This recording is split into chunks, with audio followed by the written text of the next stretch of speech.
Good morning, happy Friday. I get to go to a forest today, Sugarbush Forest down in Thornhill, and teach a children's Earth Day family yoga class. It's rain or shine, and I've got this massive tarp, because it could be over 100 people in the middle of the forest. Kind of reconnects to why we do yoga, the yoking or the connecting of breath, body, mind, and soul. And we've added one more element, connecting us back to nature. I opened this book, The Daily Om, trying to find something to do with Earth Day, and would you believe I found an article randomly on healing your inner child. Ironic that I'd be teaching children today. As we tread our individual pathways in life, we can acquire what some refer to as emotional baggage. Much of it is easy to recognize by what was picked up when we were young, often hidden deep within the subconscious. The inner child or child within can harbor decades of old hurt that can cause us to react to situations and people using childhood pain as a template. This means that sometimes your reactions have less to do with the situation at hand and more to do with things you experienced long ago but not forgotten. The inner child is an important piece of your emotional makeup. It can be playful, spontaneous, intuitive, and spiritual, but it can also be fearful, distrustful, and critical. And I received this group that I always like their posts on Facebook, and then I found out it's called Keeping in Touch with Your Inner Child in a positive way, and it's really sweet posts and artwork. And I think that's what keeps me young for so long, is that I don't have that disconnect. I don't say when I was a child. Just like there's a gradient scale of masculine and feminine in our society, I believe there's a gradient scale of childlikeness, that wonder, the happiness, that joy, and also the adulthood. So you don't have to be one or the other. This sometimes means that you have reactions less to do with the situation at hand and more to things that you experienced long ago but not forgotten. The inner child is an important piece of your emotional makeup. It can be playful, spontaneous, intuitive, and spiritual, but it can be fearful, distrustful, or critical. Painful childhood experiences can negatively affect adult ones. Healing the inner child addresses your child's self-wounds and frees you from grown-up self to make decisions based on the present. There are steps you can take to gently begin healing your inner child. Working with this hidden part of you is very much like solving a mystery, and the first step is unlocking or analyzing your own behavior. So there's just 3 little things here. Number 1, ask yourself why you're attracted to certain people, why you react the way you do in particular situations, and what makes you feel helpless, scared, angry, and lonely. As you remember, there is nothing wrong with these feelings, but it does help to know the origins of them. Number 2, inquire of yourself how those feelings have been shaped by past experiences. Where's my music? That's weird. Then mentally revisit your childhood. Visualize yourself as if you were young. Feel what your young child is feeling. So quite often our knee-jerk reactions to things as an adult are actually repetitions of feeling we had a long time ago. And number 3, finally approach him or her and offer comfort in the form of a hug, as if you're healing the wounded child's pain. Attempting to discount the fact that the inner child has an effect on our adults denies the impact of old wounds and past experiences. Acknowledging this part of you honors your former self and helps you recover painful memories that have been repressed. And repression of a lot of things can manifest into discomfort in our current body. However, recalling specific ones is not vital to healing. It's enough to be aware that you can change the way you unconsciously learned to react in your youth by nurturing your inner child now, and to do so fostering a loving and wild presence. Okay, so just acknowledging that why we do what we do, it doesn't fall out of thin air. It literally comes from something that happened to us before, and for a lot of us is when we're younger. Today, because I'll be doing children's yoga later with animals, I thought I would pull out these cards and we'll use them as influence what we're going to do for our poses, just for fun. We haven't done this in a long time. In the meantime, let's come to the mat and do a little bit of therapeutics, which I call almost pre-healing of any tension in the body. Bum to heels and lower all the way down. And just pause. And I'm going to stay here in constructive breath for 5 breaths.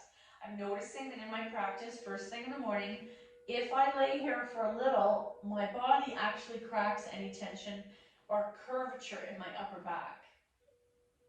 Ankles are gently pressing into the floor. Fingers are softly curled. Wait for the back to let go. Right now there's a lot of hills and valleys in our back. You're going to use your body weight and gravity and the support of the floor to help you let go. Inhale, 1. Exhale.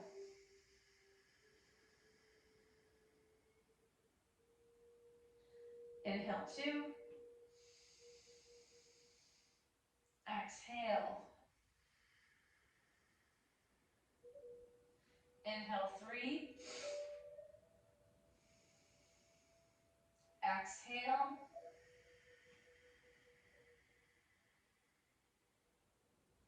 Inhale, 4. Exhale. And I'm going to heel toe my feet wide. Inhale, 5. Exhale. Take the soles of the feet together. Knees will fall wide. And let's just pause. Once more, we're using gravity as our friend. We can use gravity instead of you forcing an agenda on your body and your movement, how far you want to go in a pose. When you use gravity, it happens a lot more organically in your natural range of motion. Injuries tend to happen when we force something on our physical form.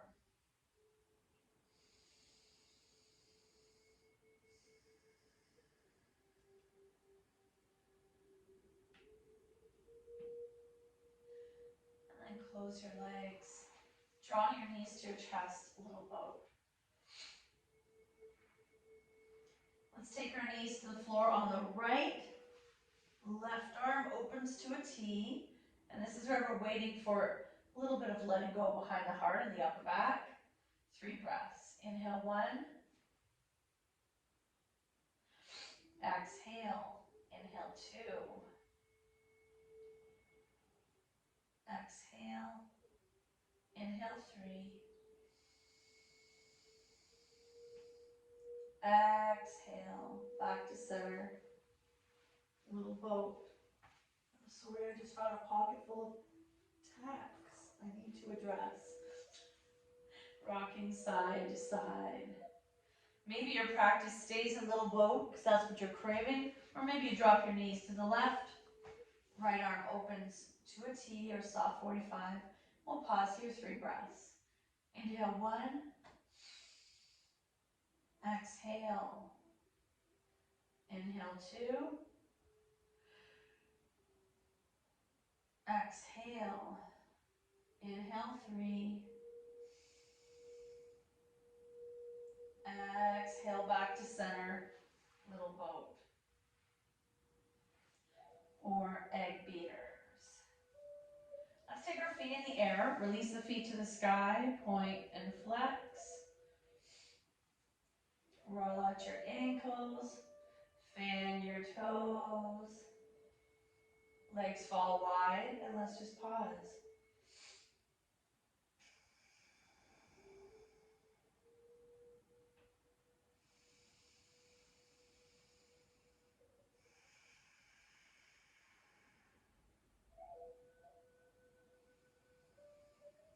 Close your legs, draw right knee in, left leg's going to extend all the way down, and pause. Point and flex. And then left hand's going to help that right knee come over all the way, single leg spinal twist. Back to center, little boat. Left leg in, right leg extends. Point and flex. Right hand takes left knee over, single leg spinal twist. Back to center, little boat. And drop those feet to the mat. We're going to do something different today. Grab your blocks. I love this pose and I always forget to do this stretch. Taking your block at its lowest level, lift your bum and place it horizontal like a shoebox under your hips. Let's take 2 breaths here in a supported bridge. Inhale, 1. Exhale. Inhale, 2. Exhale. Right leg in. Left leg slides straight. We'll do 2 breaths, keeping that left heel on the floor, drawing the right thigh in. If this hurts your knee, you're coming behind the thigh. Inhale, 1. Exhale. Notice as you breathe out, the belly softens and there's space for that thigh to come in deeper. Inhale, 2. Exhale. Option to flex the foot here or point it. I like the pointing because it helps stretch out my hip, my thigh, my ankle. Inhale, 1. Exhale. Inhale, 2. Exhale. Next variation, lift that heel up and let it dangle. 3 breaths. Inhale, 1. Exhale. Inhale, 2. Exhale, both feet to the mat. Switch. Left knee in, right leg extends. Right heel is on the floor, but let it relax. And checking in with your right hip. How are you feeling this morning, today? Inhale, 1. Exhale. Inhale, 2. Exhale and inhale, 3. Exhale, point this time, but keep the heel down. So you're stretching those toes across the room. Inhale, 1.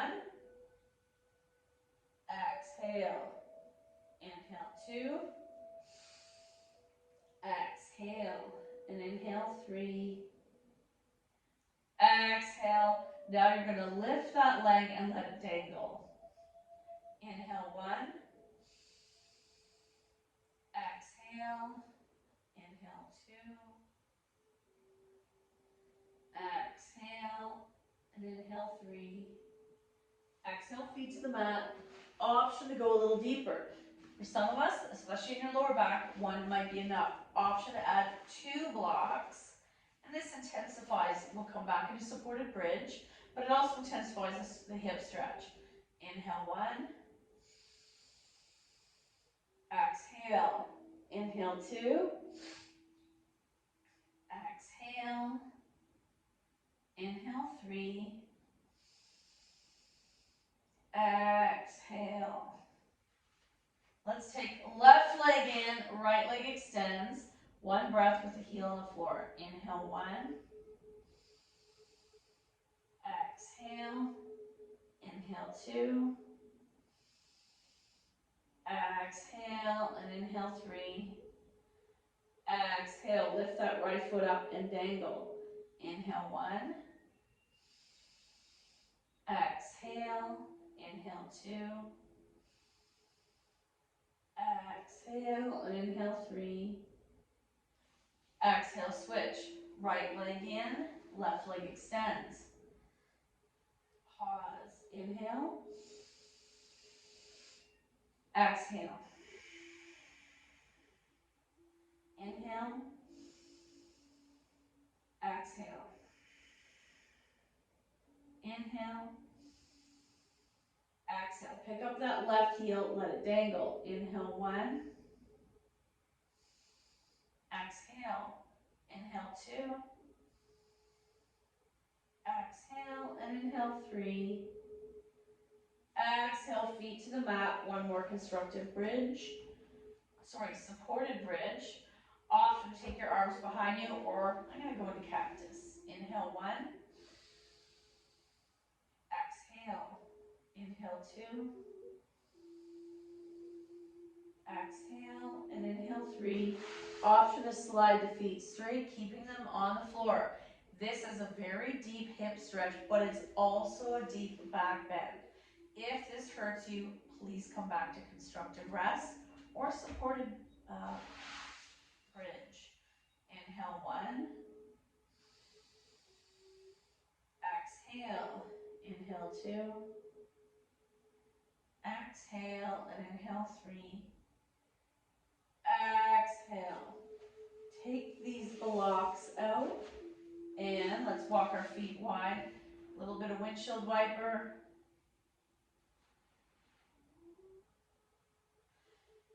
Next time your knees are to the left, press them as low as you can to the mat. There's a deep right thigh stretch. Center, and then to the right, going as low as you can with the left knee and thigh towards the mat. Internal rotation. tight, soles together, knees wide, arms wide, and let's take 5 breaths in reclined cobbler. Inhale 1, exhale,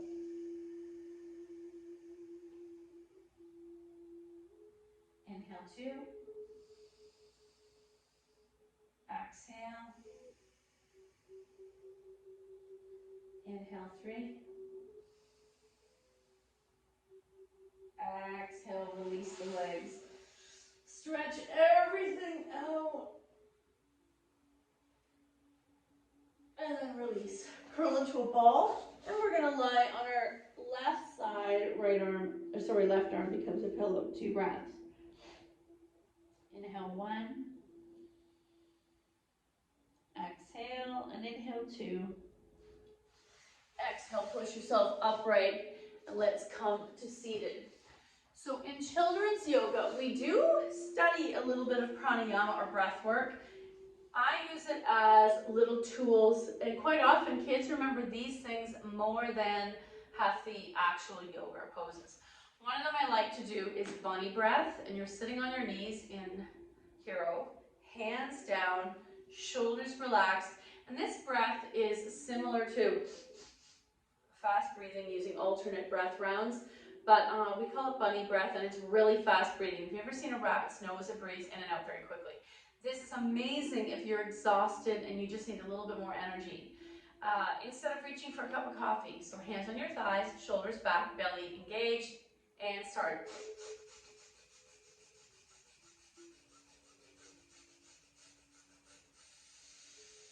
And let it go. Let's do one more tiny round. Inhale. And let it go. Similar to that is lion and breath of fire mixed together. So inhale. Expose that surface of the tongue. We're creating energy and blood flow again. Inhale. Inhale. And one more time. And then I'm going to come down onto my bottom in Sukha, sugar, Kasana, sugar pose, sweet seat. Okay, oh my, the very first pose I just opened was a lizard. We use this as a core pose. And let's come onto the belly, arms into Sphinx, toes wide as the mat, tuck the toes, and press into those forearms and lift. And quite often that's a lot of work in the core and the lower back. Bring it all down, stack your hands, windshield wiper. And press back, child's pose.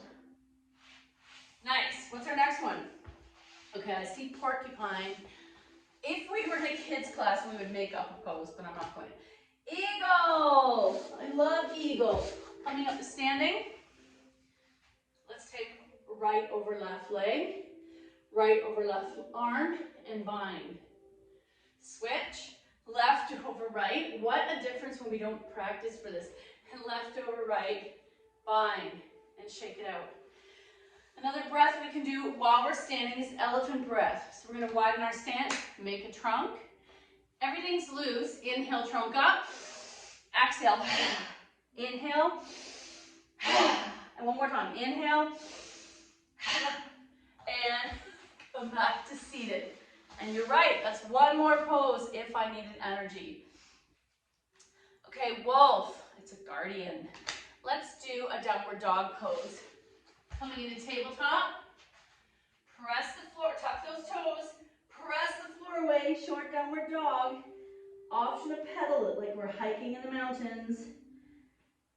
I like to bring alternate heels down and stretch the calf. Option to come up high on your tippy toes, or option to try to drop the heels. And I also like to go back and forth between the two. Lift the heels, drop the heels. Lift the heels, drop the heels. And I'm sure you've had enough. Okay, cougar. I feel like, let's do seated cat-cow, but you're welcome to come on your hands and knees and do regular cat-cow. In this case, this cat is bold and takes charge. Your hands on your knees, shoulders back, chest forward. There's the cow, and maybe you might think it's a deer, and there's the cougar. Hollow out the belly. Deer, cougar, deer, cougar. And actually, I do want to do it on my tabletop. It's a little more exciting. Deer, looking up, turn into cougar. Push the floor away. Deer, cougar, deer, cougar. One more time. Deer, cougar. Nice.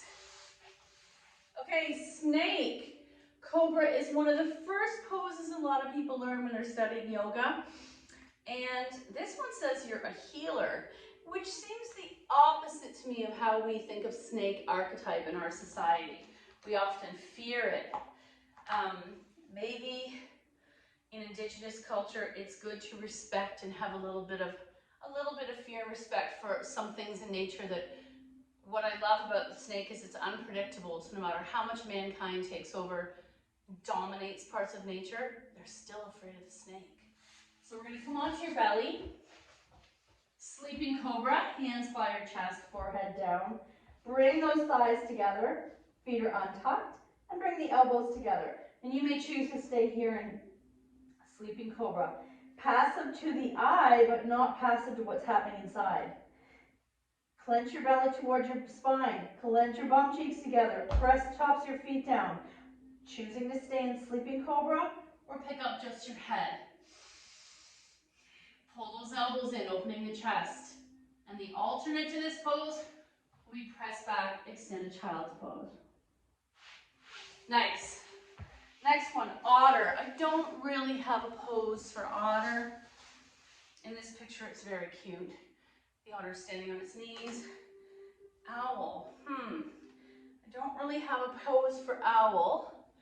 How about we just sit in stillness for 3 breaths as our owl?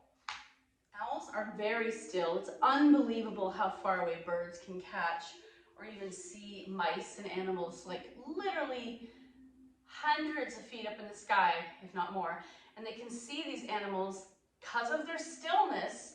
In the owl's case, it's stillness, and in an eagle's case, it would be probably flying. But hands on your knees, shoulders back, sit up straight, and we're going to do stillness for owl. Inhale 1. Exhale. Think of the owl's half-closed eyes. Inhale. Exhale. One more time, squinting those eyes. Inhale. Exhale. And one more time. Inhale. Exhale. Oh my. Next one is raven. And I won't even get into how many things it means in many cultures. Sometimes it's an ominous sign, and sometimes it's a beautiful good luck sign. I encourage you to do some research as to what does raven or crow mean to you. So this pose, a lot of people don't love it. I'm going to come to a tabletop, tuck my feet, and then press up into almost a little squat.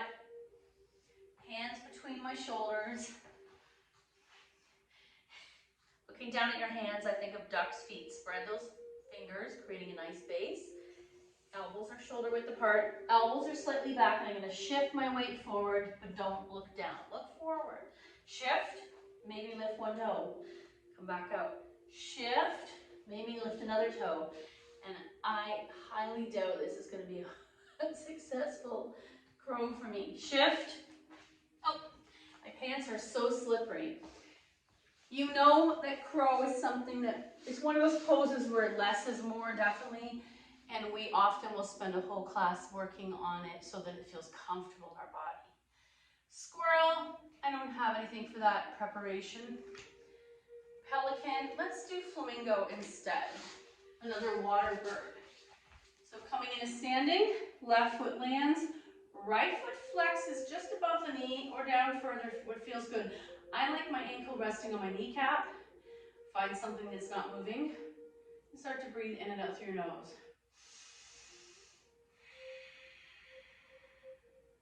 2 more breath rounds. Inhale. Exhale. And if you have movement, think about it as the wind. You're on the ocean, the wind is gently swaying you. Inhale and exhale, walk it out. And we'll do the other side. Right foot lands, left foot flexes just above that right kneecap. I like to open the hip a bit for stability. Inhale, exhale, inhale, exhale. And if you feel yourself falling over, I find it helpful to engage my glutes. Clench my bum to center. Inhale, exhale, and release. Next one, possum. Yeah, I don't know any possum poses. Swan. We love swan. It means grace. Coming into tabletop, right knee presses forward, left knee back. What I like about swan, we use this as a modified version of pigeon. There's no pivoting in the knee, and it's literally a heart opener. If this hurts your knees, then you may choose to do something else.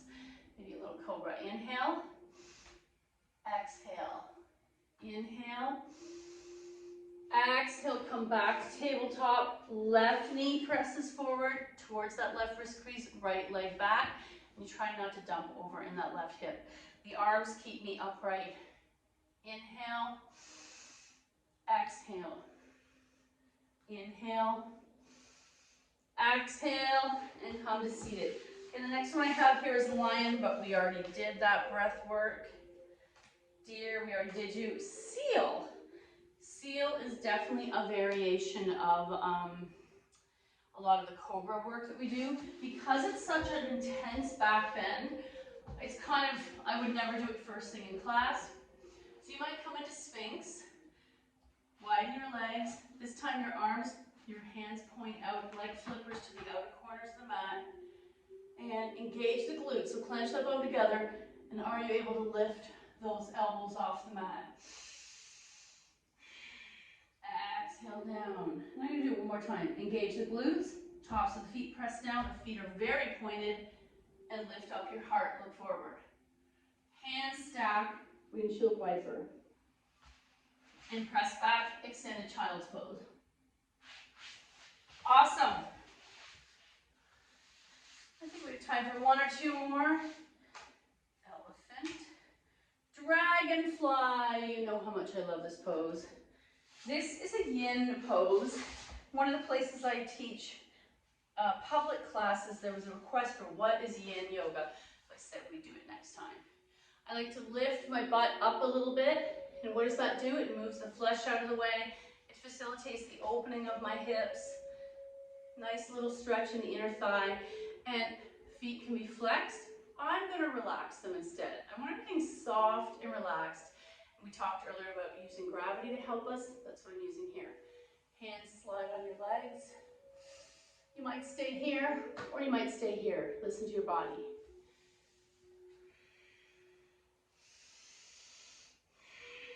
So I'm not going to go all the way down today. I'm listening to my body. I might bring my Sphinx arms down. I will take 2 breaths. Inhale 1. Exhale. Inhale 2. Exhale and inhale 3. Exhale upright.